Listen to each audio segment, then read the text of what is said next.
আসসালামু আলাইকুম বন্ধুরা, কেমন আছেন সবাই? ছাদ বাগান অথবা বাগান থেকে একদম সতেজ সতেজ সবজি কাটতে কার থেকে ভালো না লাগে বন্ধুরা। আজকে আপনাদেরকে কাছে নতুন একটি ভিডিও নিয়ে এসেছি। যারা এরকম সতেজ ছাদ বাগান থেকে অথবা বাগান থেকে সবজি কাটতে চান তাদের জন্য একটি লং ভিডিও নিয়ে এসেছি। ভিডিওটি হচ্ছে দুন্দুল চাষের A to Z। যাদের থেকে চাষ করতে ভালো লাগে এবং দুন্দুল চাষ করতে চান তারা আজকে ভিডিও দেখে রাখতে পারেন। আশা করি অনেক কাজে আসবে। তো চলুন বন্ধুরা, আপনাদেরকে দেখাই কীভাবে আপনারা দুন্দুল চাষ শুরু করবেন। আসেন।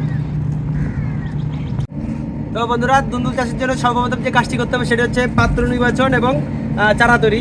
এখানে দেখেন আমার চারা আগে থেকে আমি কিছু চারা তৈরি করে রেখেছিলাম, সেই চারাগুলো আজকে রোপণ করবো। চারাগুলোর বয়স প্রায় 25 থেকে 30 দিন হবে। আর এখানে আমি পাত্র একটি গাছে কুমড়ো গাছ রোপণ করেছিলাম। এই গাছটি ফল দেওয়া অলরেডি শেষ, তো আমি এই গাছটি কেটে ফেলবো। কেটে ফেলে এখানে গাছ তৈরির জন্য মাটিটি একটু প্রস্তুত করে নিব।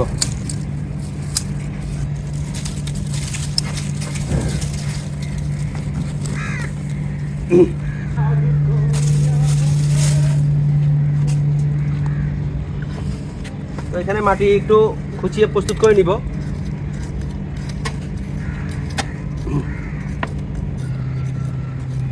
তো বন্ধুরা, মাটিগুলো মোটামুটি আলগা করা শেষ। দেখেন এখন আমি এখানে গোবর সার দিয়ে দিব। এই যে আগে থেকে আমার স্টক করে রাখা গোবর সার, এই যে দেখুন এগুলো আমি এখানে দিয়ে দিব। আমি শুধুমাত্র গোবর সার দিব, কারণ এখানে আগে থেকে আমার অনেক জৈব সার প্রয়োগ করা ছিল গাছে। তো অতিরিক্ত জৈব সার আমি এখানে প্রয়োগ করবো না। আর সবজি কিচেন ওয়েস্ট এগুলো তো আমি প্রয়োগ করি প্রতিনিয়ত। এটা আপনারা জানেন, আমার ভিডিওগুলো যারা দেখেন প্রতিনিয়ত। গোবর সার আপনার যত দিতে পারেন ততই ভালো মাটির জন্য, কোনো অসুবিধা নাই। এটা আমার গোবর সার দেওয়া শেষ। তো বন্ধুরা, আমার গোবর সার দেওয়া শেষ। দেখেন মাটি প্রস্তুত মোটামুটি আমার শেষ। তো এখানে আমি চারা রোপণ করে দিব। দেখেন আপনাদেরকে দেখাচ্ছি। চারা রোপণ জন্য এই বাক্সটাতে আমি তিনটে চারা রোপণ করবো। তো সেই হিসাবে আমার সেটিং করতে হবে, কারণ এখানে অনেক মাটি, একটা হাফ ড্রাম। এখানে 3টে দুন্দুল গাছ অনায়াসে হবে। তো দেখেন এখানে আমি গর্ত করে নিচ্ছি চারা রোপণের জন্য। এখান থেকে একটি চারা আমি রোপণ করে দিব। বিসমিল্লাহির রহমানির রহিম। চারাগুলো মোটামুটি বড় হয়ে গিয়েছে, আমি সময়ের কারণে আগে রোপণ করা উচিত ছিল। বিসমিল্লাহির রহমানির রহিম।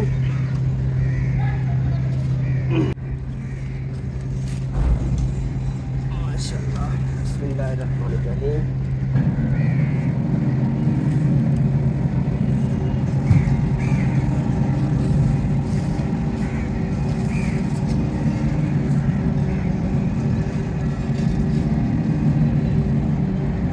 বন্ধুরা, এখানে আবার 3টি চারাই রোপণ শেষ। এখানে আমি একটু পানি দিয়ে দিব। দুন্দুল চাষে একটু পানির পরিমাণ বেশি দিলেই ভালো হয়। একটি বিষয় খেয়াল রাখবেন, আপনারা বীজ তৈরি করেন অথবা চারা কিনে আনেন, চাষের সময় অবশ্যই ভালো জাতের বীজ নির্বাচন করবেন অথবা চারা নির্বাচন করে আনবেন। বিশ্বস্ত জায়গা থেকে চারা আনার চেষ্টা করবেন। তো বন্ধুরা, গাছ লাগানো শেষ, পানি দেওয়া শেষ। এখন যে গাছটি করতে হবে এটি অত্যন্ত জরুরি। গাছকে মাচায় উঠিয়ে দেওয়ার জন্য একটি ব্যবস্থা করে দিতে হবে, কারণ মাচা ছাড়া সে কখনোই নিজে নিজে উপরে উঠতে পারবে না। একটি খুঁটির তার দরকার তো আছেই। এই যে দেখেন আমি এই খুঁটি নিয়ে এসেছি। এই খুঁটি দুটোটা এখানে বেঁধে দিয়ে একটি মাচা সিস্টেম করে দিব, তাহলে দেখবেন যে গাছ উপরের দিকে উঠতে পারবে। এখানে আমি ফিতে নিয়ে এসেছি, দেখেন বেঁধে দিচ্ছি। দেখেন আপনার একটা মাচা তৈরি করে দিলে গাছগুলো সহজেই উপরের দিকে উঠে যাবে এবং তার যে লতা রয়েছে সেই লতা দিয়ে সে পেঁচিয়ে পেঁচিয়ে অত দ্রুত গাছ বৃদ্ধি পেয়ে যাবে।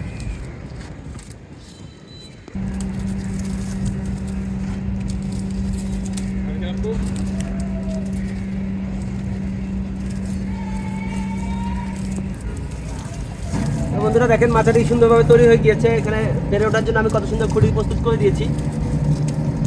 সব কাজই সোজা আসলে বন্ধুরা, আপনারা যখন একটা একটা করে করবেন তখন দেখবেন আপনাদের থেকে সব কিছুই সোজা লাগবে।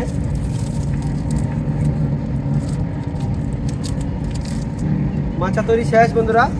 এখন দেখেন এই গাছগুলো উঠে দিব সুন্দর করে।